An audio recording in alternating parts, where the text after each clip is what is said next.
Hello, Blue Ridge. Well, this week we are entering our third Sunday while under our Phase 2 rules for meeting together. And I got to tell you, it has been so good to see people. I think the first week we had around 123 people total, and 81 of those were coming to the early service, which is a first time ever that the first service outnumbered the second service. Week 2, we increased that number to about 150 people. So each week we're discovering, as we thought would be the case, that there's a few more people comfortable in meeting. And we've got all ages that are being present. We have very young children, and they make some noise, and we knew that, and we're fine with that. It's going great. We've got some older families, single people. I mean, it's just been wonderful. And each time we meet, we as a staff are learning new things. For example, the first time we met, we learned that masks are a whole lot more restrictive in breathing than we thought. In fact, we had a couple of people let us know that in singing just one song, some got pretty lightheaded from it. So we could say the masks work. They work very well. And this past week, as we considered the governor's call to us to keep our masks on, except for things that you have to take them off for, to do worship. Well, we interpreted that to mean both communion, because you got to take it off to eat and drink, and we interpreted that for singing. Now, in the aftermath, we're asking ourselves, were we too loose? That's our question. As a church, we have been so blessed to have many people who are knowledgeable about the facts of COVID due to their jobs. And they can also be completely separated from the politics which goes with that. And so we've since learned that singing is actually considered a super spreader of COVID.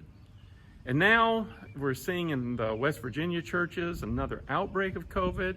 And was that due to singing in the churches? We know that it came through the churches. Was that due to singing? We're not entirely sure, but here's where we are. We think it wise to ensure that we as a congregation wear the masks through the entirety of the service, to include when we sing this time. Now, that's hard, I know, to kind of go one level with our masks and singing and then kind of take a half a step back. But I just want you to know, we want to be careful, but we also want to be caring. And we want to do whatever we can to enable more people to come and experience church live. Now, we still want you to be able to sing.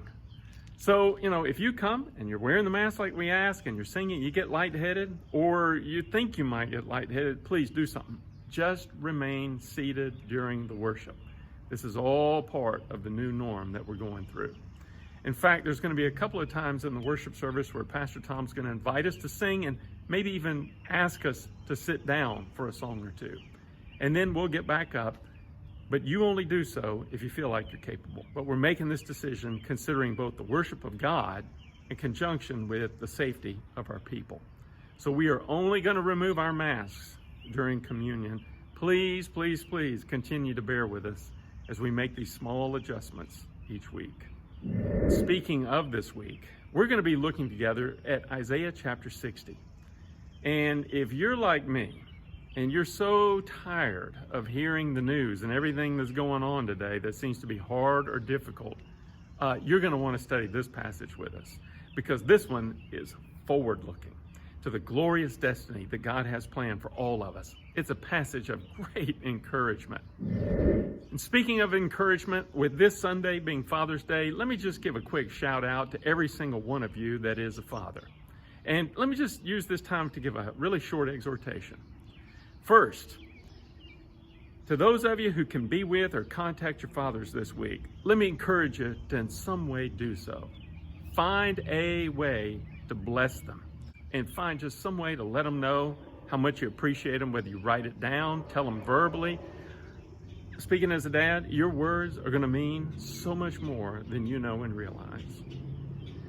And for those of you who are fathers, can I just encourage you and remind you of the significance of your role? It is infinitely important.